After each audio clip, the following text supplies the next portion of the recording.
Bom dia, rapaziada, moçada, meninos, meninas, senhores e senhoras, todos que nos acompanham aqui, portanto, no nosso programa Notícias Comentadas. Hoje, uma bela quinta-feira, dia 12 de. Opa, quase.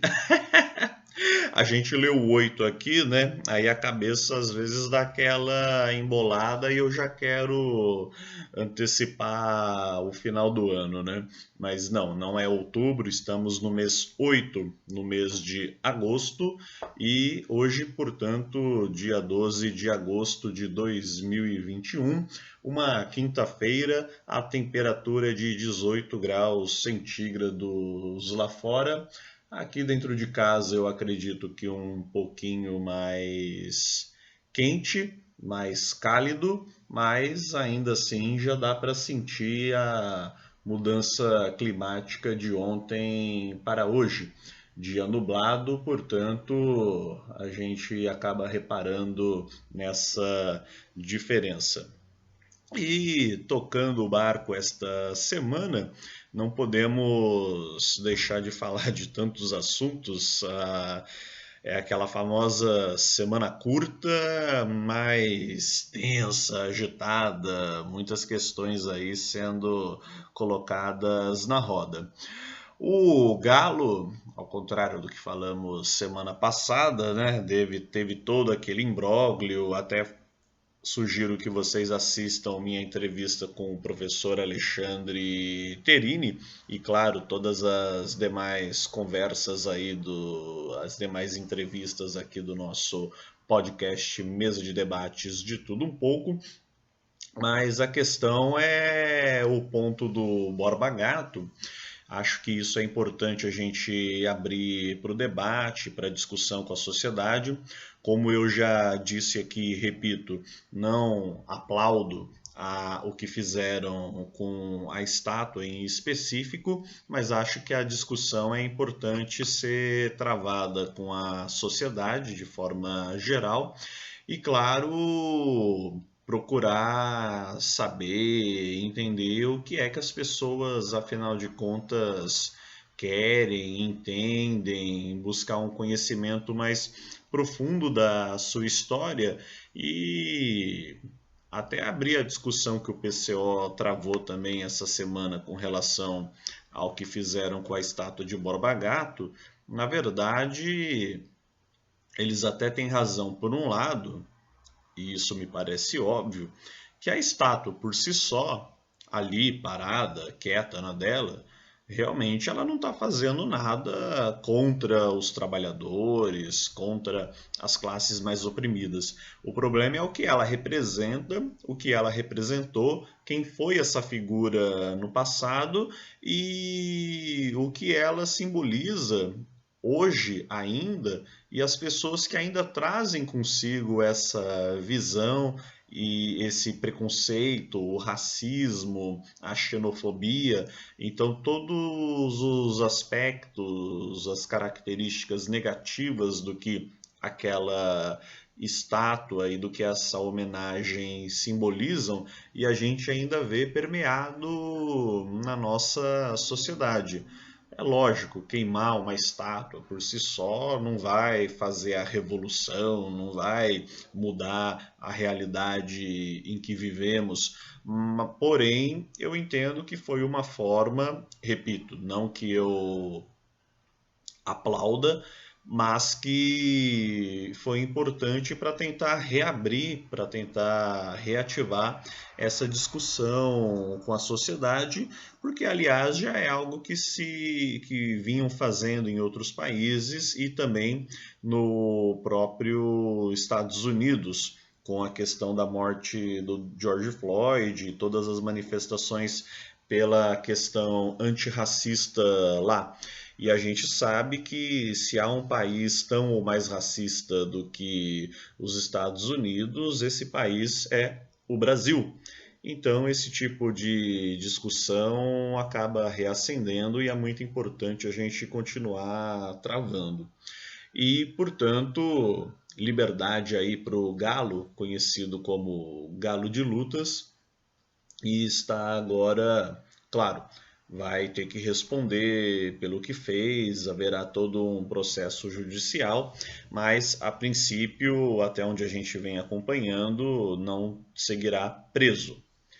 E tocando então o nosso barco, como a gente havia dito, muita coisa ia acontecendo, a Câmara rejeitou o Distritão, aquele nome simbólico que deram para a votação, em votação da reforma eleitoral, mas aprovou a volta das coligações, ou seja, você melhora uma coisa, mas tem que piorar na outra. É o famoso projeto de lei. Isso que muitas pessoas acabam até usando meio como desculpa, né? Eu sei que tem situações que realmente é inevitável que está lá. No mesmo projeto de lei você tem, sei lá, tem 10 destaques. 9 são ótimos, coisas que vão melhorar a vida das pessoas. Isso eu estou dando uma suposição, só um exemplo.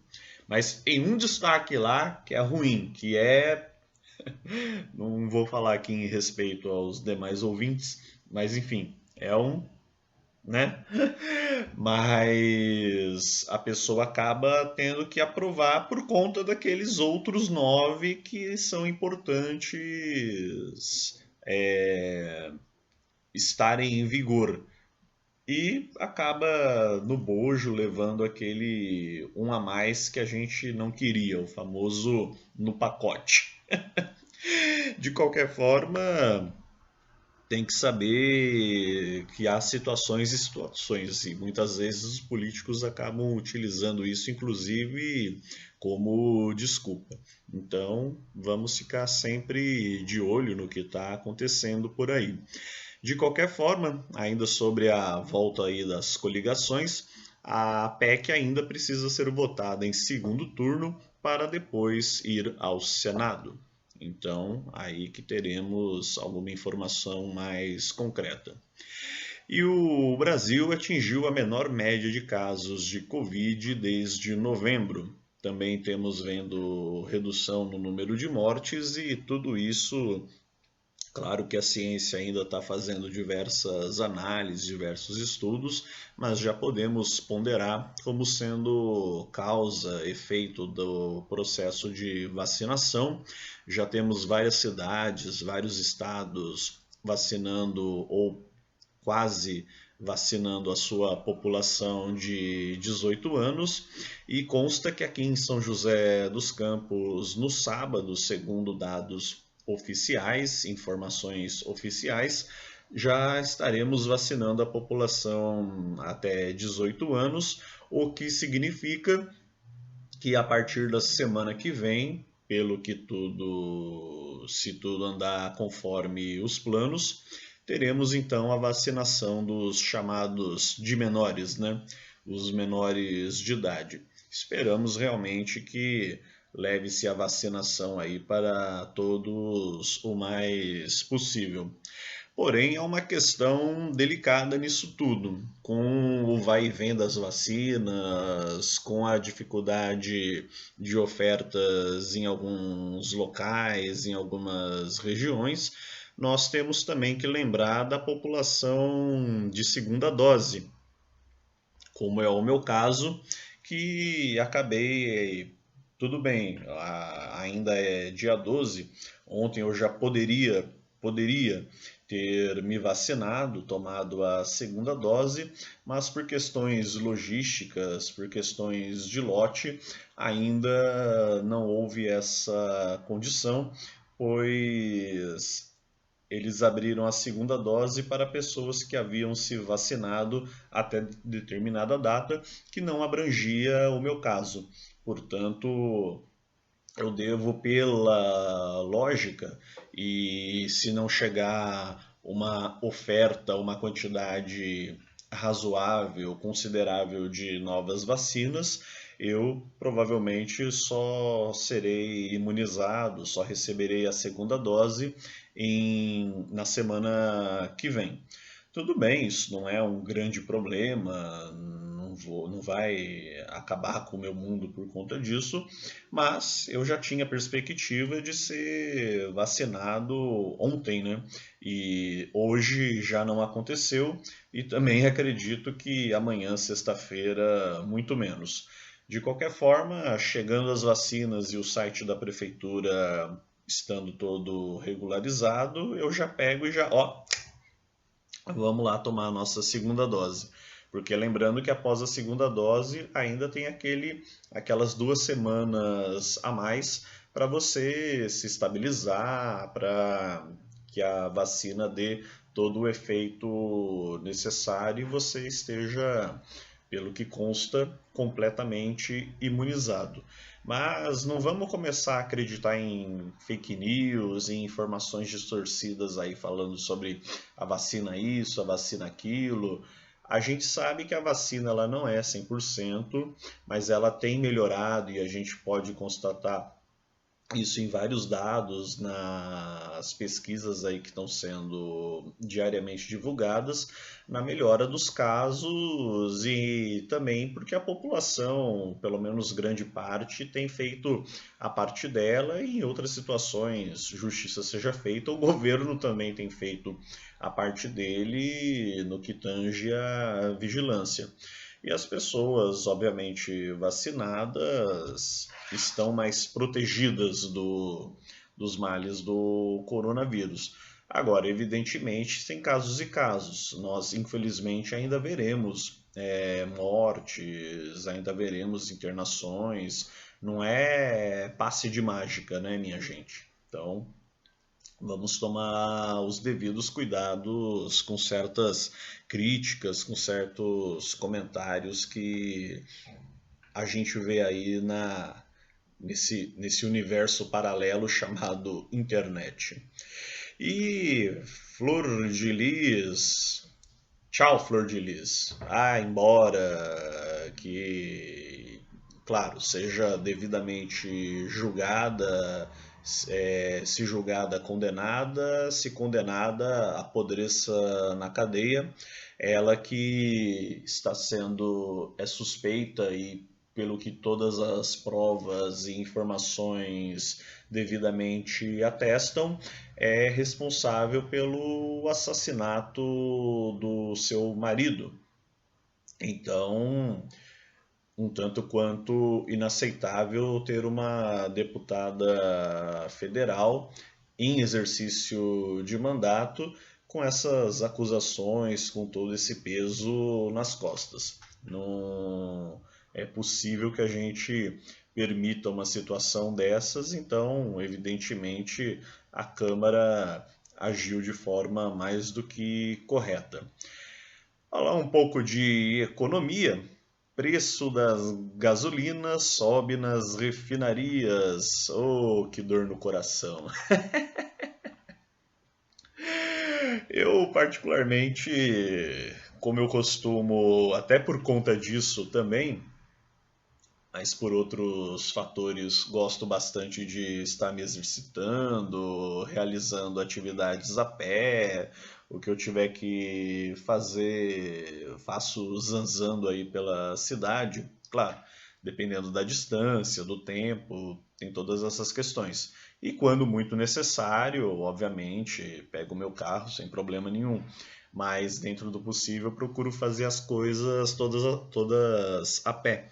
E então a questão do preço assim não tem sido um grande problema, mas eu fico imaginando os taxistas, Ubers e as pessoas que dependem diariamente da utilização do transporte, desses meios de transporte, precisam abastecer os seus veículos e também a questão da economia indireta, das pessoas que, como é o caso de todos nós, que dependem dos produtos trazidos por esses meios de transporte e, obviamente, veremos o encarecimento indireto, veremos aquilo que taxou o motorista, aquilo que taxou a empresa, tendo que ser repassado para o consumidor final. São as chamadas lógicas de mercado, assim como o capitalismo funciona. Aliás, recomendo assistirem no dia de hoje. E se não for hoje, pode ser amanhã, afinal de contas fica gravado, fica devidamente salvo aí nas nossas plataformas. O a entrevista do Guilherme, meu colega aqui de mesa de debates, ele fará uma entrevista bastante interessante abordando a questão do capitalismo, né, o capital, tanto o livro quanto o capital, o sistema, e o fetiche da mercadoria. Com certeza, vindo dele aí, já vi que vai ser um pega pra capar curiosamente interessante. Fico aí na perspectiva dessa entrevista que com certeza vai abordar, falar questões aí tangentes e urgentes para nós prestarmos a devida atenção. Outro ponto também para a gente colocar é a questão do voto impresso. A PEC falou-se, as pessoas choraram e debulharam, e essa questão foi, e voltou, e foi, e voltou, e não sei o que, e blá blá blá, e blá blá. Particularmente, aí se você perguntar, mas André, mas isso, mas aquilo, gente, é o que a gente já explicou em outra vez. O voto, ele é auditável, existe um balanço que foi para a urna e o que foi votado, então existe esse paralelo, existe a auditoria do voto. O que não existe é você auditar um voto de determinado candidato, de determinado partido e fazer esse paralelo. Isso realmente não é feito e eles gostariam que, a partir do voto impresso, você tivesse mais formas de ordenar, de organizar. Minha opinião pessoal.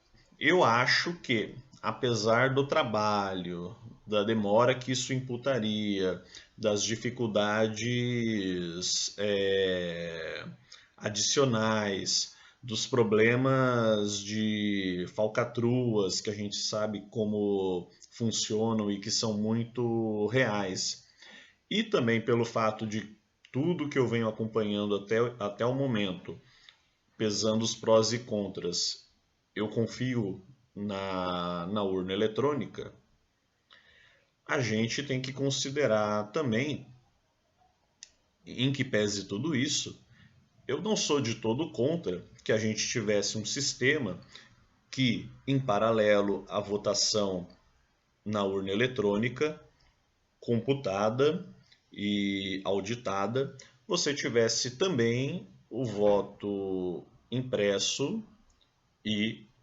auditado, com as informações de candidato, etc e tal, em quem você votou. O que não poderia acontecer é você ter direito a levar esse voto consigo, ou fotografar o voto, ou divulgar o voto. Isso não poderia. Imprimiu o voto, tem lá o voto em papel, em cédula, você deposita numa urna especial para aquilo, para depois os votos serem devidamente colocados, contabilizados lado a lado. Eu até não vejo tanto drama com relação a isso. Eu acho que o grande problema é você ficar só na questão do voto impresso e ignorar a urna eletrônica. Ainda assim, eu acho que é mais seguro o processo pela urna eletrônica. Mas a grande questão nisso tudo não é nem se o voto é assim ou é assado. A questão é que a gente está enfrentando um discurso de um candidato e de uma política que, no fundo, já se sente derrotada e já entende que precisa de outros meios para se perpetuar no poder e tem a necessidade, assim como o seu colega lá nos Estados Unidos, o ex-presidente Donald Trump, então precisa dessa lógica, desse viés, desse discurso para. Eu não vou usar essa expressão aqui, né? Eu não gosto de ficar taxando os outros de boi, de vaca, de gado. Mas enfim, vocês entenderam o que eu estou querendo dizer, né? Eu acho que não cabe. Eles ficam utilizando esse discurso para agitar, para excitar o seu colégio eleitoral, o seu eleitorado fiel e pressionar esse tipo de discussão para poder fazer valer a opinião e a vontade deles e parecer que se o resultado não foi o que eles queriam, então o resultado não é válido.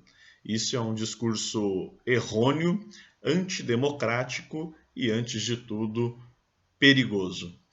Falando em discursos errôneos, perigosos, também acho que vale aqui lembrar, né, do que foram os períodos de ditadura no Brasil e, claro, deixar nossa grande homenagem ao ator Paulo José, infelizmente vítima de Parkinson, assim como meu pai, seu doutor Maurício Garcia Lima. Ele também nos deixa após muitas décadas, muita trajetória de cinema, teatro, televisão, grandes personagens, grandes caricaturas, grandes figuras que ele sempre foi apontado como o ator dos atores. Assim como eu tenho um grande carinho pela figura feminina de Fernanda Montenegro, assim é esse carinho pelo ator Paulo José, que infelizmente nos deixa. E não é difícil, fuçando nos arquivos do cinema brasileiro, algumas novelas mais antigas e o teatro principalmente, tantas obras, mesmo aquelas onde ele fazia apenas a famosa pontinha, mas que constava com a genial presença de Paulo José. Então, nos despedimos aqui, saudações aí a esse grande ator e toda a sua família. Muito obrigado vocês que nos acompanharam. Aqui o nosso Notícias Comentadas e curtam, se inscrevam, indiquem para os seus amigos nosso podcast Mesa de Debates de Tudo Um Pouco.